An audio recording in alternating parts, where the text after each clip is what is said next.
السلام عليكم ورحمة الله وبركاته.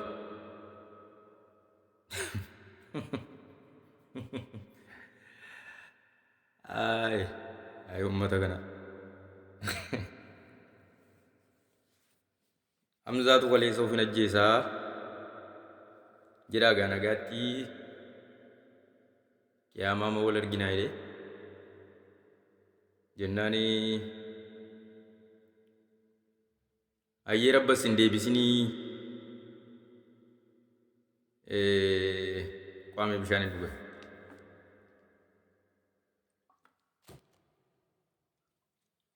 gariin nama keenyaa rabbachas hin deebisinii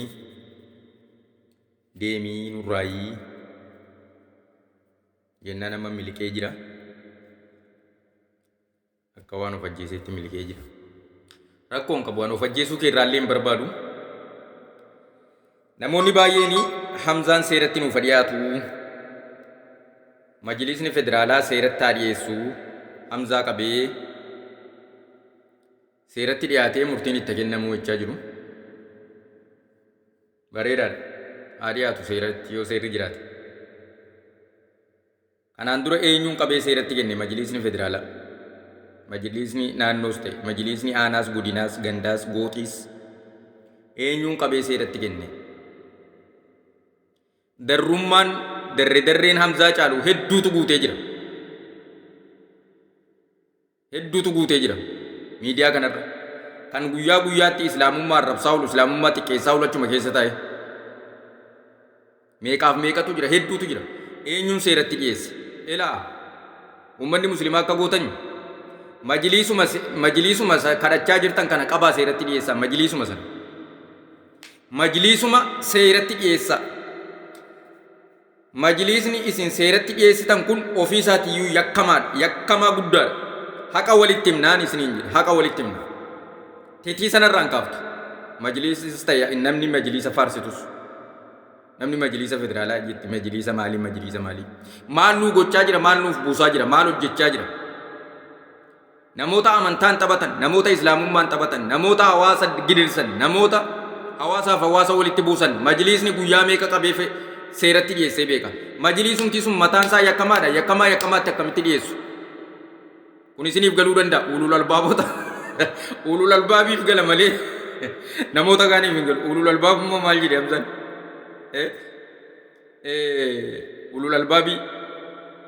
ulul albaab yakkamaatti hin dhiyaatu majliisni biyya sana keessa jiru mataan isaa mataan isaa yakkamaadha dhugaa jiru liqimsi eenyuun seeratti dhiyeessee takka adabbii fudhachiisee beeka tarkaanfii isa kam irratti fudhachiisee beeka kanaan dura namni tokko asirra sheekaa maqaan isaa quraanni ni kijibaa jedhe kufurii jecha achas bahee immoo deebi'ee hamzaa qabanii seeratti dhiyeessan majliisatti dhiyeessan majliisa wajjin dhiyaachuu qabaa jechuudha namni sun wajjin seerri nama tokko qofaaf hin baane seerri hundi ilma namaatiif wal qixa yoo seerri jiraate seera isa kamitti immoo dhiyeessuu jennee seerichuma gaafanna seerichumti immoo yakkamaa isa kam seeratti dhiyeessee beeka seerichumti inni itti dhiyeessinu siniyyuu ijibbaatatti kasasamuu qaba himatamuu qaba seerrumti Itoophiyaayyuu seera idil addunyaa irratti gaafatamuu qaba dhiyaachuu qaba akkasi rurrukutamaadha waansa walii gadi lallaaqamee jira bakka itti keessaa fuunee hiiknee namaa fi galchinullee dhabne dubbii walxaxaa dhugaa rabbi dubbii walxaxaa akkasii kana rabbi keessaa nu baasu fitinaa ummata keenyaa kana fitinaa hawaasa keenyaa kana fitinaa isin ittiin nuun deemtan feesbuuka yoo seenne tiiktooka yoo seenne miidiyaa yoo seenne waa'ima keessantu dubbii ganamaa galgala bixi maal goona akkam goona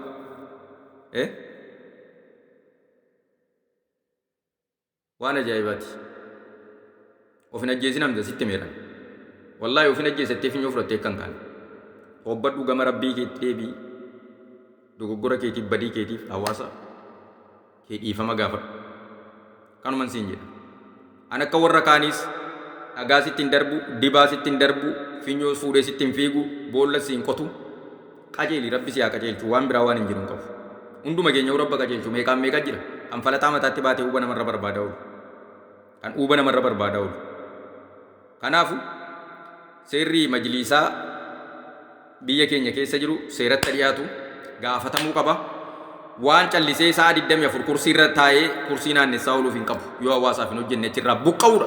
Buqqa'uudha hin buqqa. Ni buqqa ni ka'a. Maali? Maali yoo ka'e? Kan hawaasaaf hojjetu seerri diriiruu qaba. Quraanaaf hadiisaan shari'aa islaamaatiin. Ka islaama tiksu, ka islaamummaa tiksu. Ka nageenya hawaasa isaatii gadi bu'ee ilaalu. Dhaabbatee hawaasa kana tajaajiluu qabaan jedhan.